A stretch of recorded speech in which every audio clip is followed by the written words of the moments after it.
everyone. Hello, feel free to fire away. Prime Minister, what can you tell us about an alleged terror plot that was foiled in Auckland last year? Obviously these matters when before our courts, there's obviously limitations to what can be said.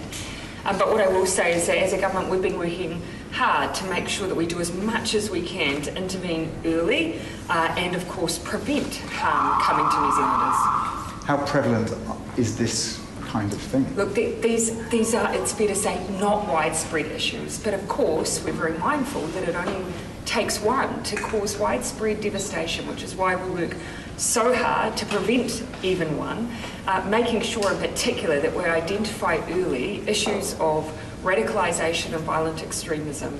It's been a big focus for us.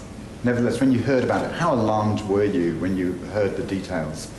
Every person that I know who works in this space takes incredibly seriously their role in protecting the safety of New Zealanders.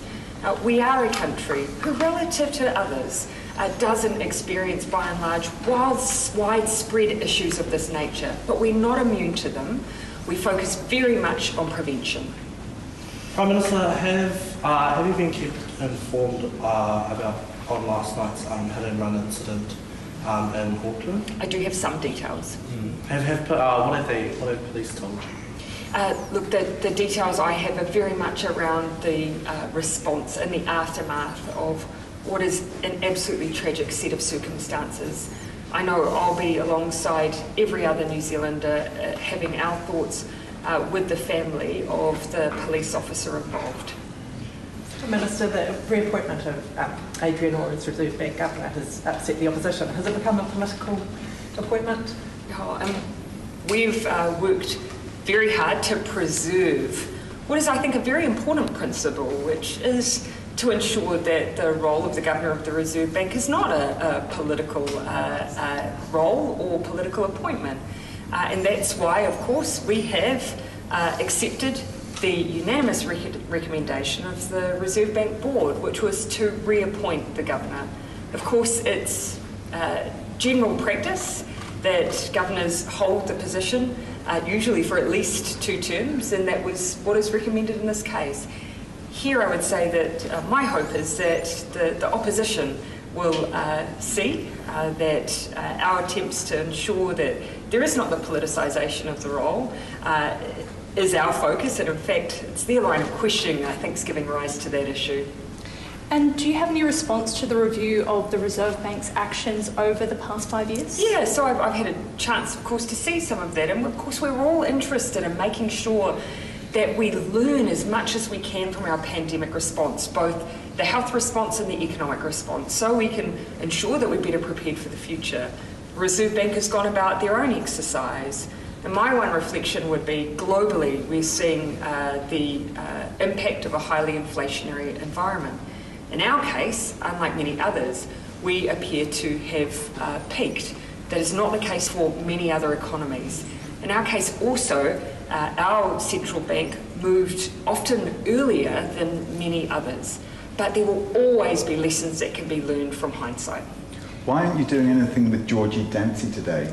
Oh, look, so I did have the opportunity to meet with Georgie. Unfortunately, this day was planned even before we had a by-election in Hamilton West, but you will see me back in the not-too-distant future. Are you even trying to win this by-election? Yeah, so the first thing I did when I hit the ground was meet with Georgie, and we had a couple of activities together. I'll be back as well in Hamilton West. This summit, my attendance here, was planned quite some time ago. How do you think you handled the Gaurav Sharma situation? Look, you know, in a role like this one, you will have from time to time issues that you don't expect. The issue of a Labour MP choosing to resign in a rather spectacular fashion, I would say, is one of those. I think my handling of it will ultimately, I think, be a matter of judgment through whatever result Gaurav manages. At the moment, I think voters are looking like they're making their view pretty clear on that one. There's very little name recognition, nevertheless, for Georgie Dancy, isn't there? Oh, look, ultimately we're early on in a by-election here. It's not been particularly long since Georgie has been selected, but she is a member of her community here. She's lived in Hamilton for 20 years. She's got a background as a teacher, obviously raising her family here. So community and that recognition within community, that's what really gives you your foundation. And overnight there was discussions about climate refugees, and there's an expectation that there's going to be an influx. What do you see as New Zealand's role, and should we be expecting an influx here? Yeah, here I take my guide from some of the conversations that I've been a part of over the last 5 years with Pacific Island leaders. And as much as globally you do hear a discussion around the issue of climate refugees, actually from those Pacific Island leaders, I hear very clearly from them, focus first on retaining and maintaining our homelands. And so it is incumbent on us, rather than simply focusing on the idea of it being an inevitability, what can we do to make sure that land is not lost? So mitigation and adaptation, incredibly important that we do our part in the Pacific, and it's one of the reasons why we've quadrupled our climate finance contribution, with half of it going to the Pacific.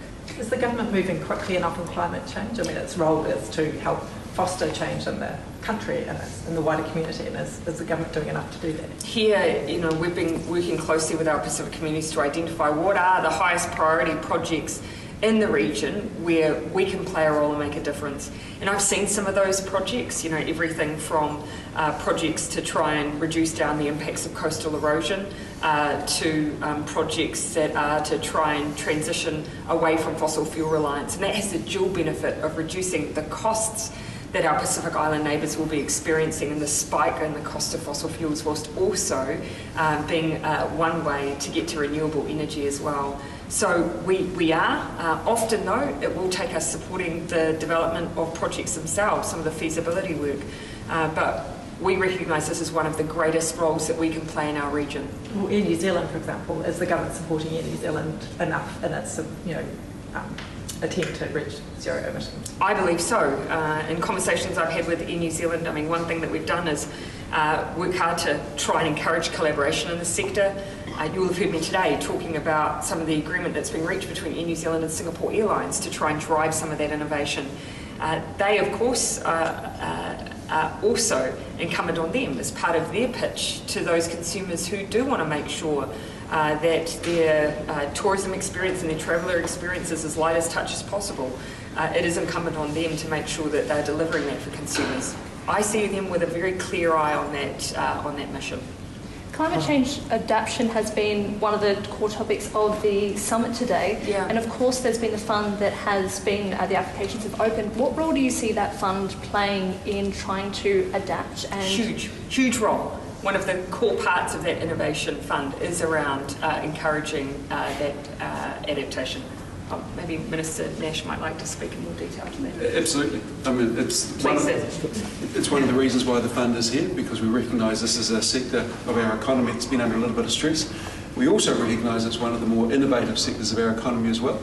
And it also plays into our brand and our values. Our brand is 100% pure. I think tourists who come here expect us to live the brand. We want to live the brand, so we're going to help the industry actually transition so we all live the brand and develop and deliver an experience that exceeds the expectation of everyone who comes over here.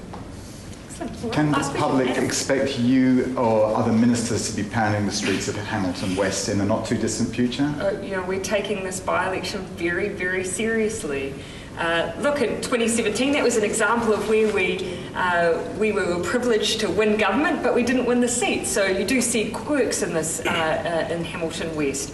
But it is one we're taking seriously. We'll be working very hard to support our excellent local Hamilton candidate in Georgie Danzy. Thanks, everyone. Prime Minister, are you going to watch the Black Ferns on Oh, sorry. Look, I tried very hard to see if there was a way that I could be there physically to support the Black Ferns. They mean so much to us as a country. I, for a number of years, have been inspired by them as a team and what they represent. Unfortunately, I just couldn't be in two places at once. But I am going to see them now, so that I can just at least share my support and my best wishes for a really big week. What's your message to the Black Ferns? they approach their final. Just that we are so proud of them. We are so proud of them. And we've been proud of them for a long time, before this World Cup. But they demonstrated on the world stage just what incredible role models they are. They're absolutely tenacious. They are amazing sports people, both in the way that they play, but also off the field. And you can see the family that they've created amongst themselves. Their support for their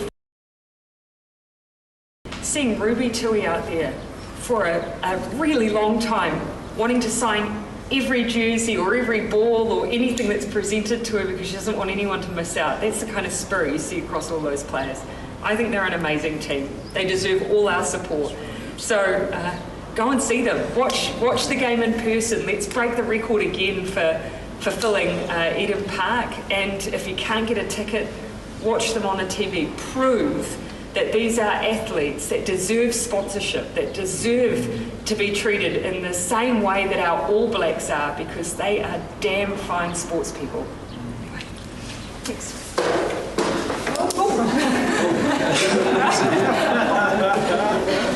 That wasn't rolling, was it?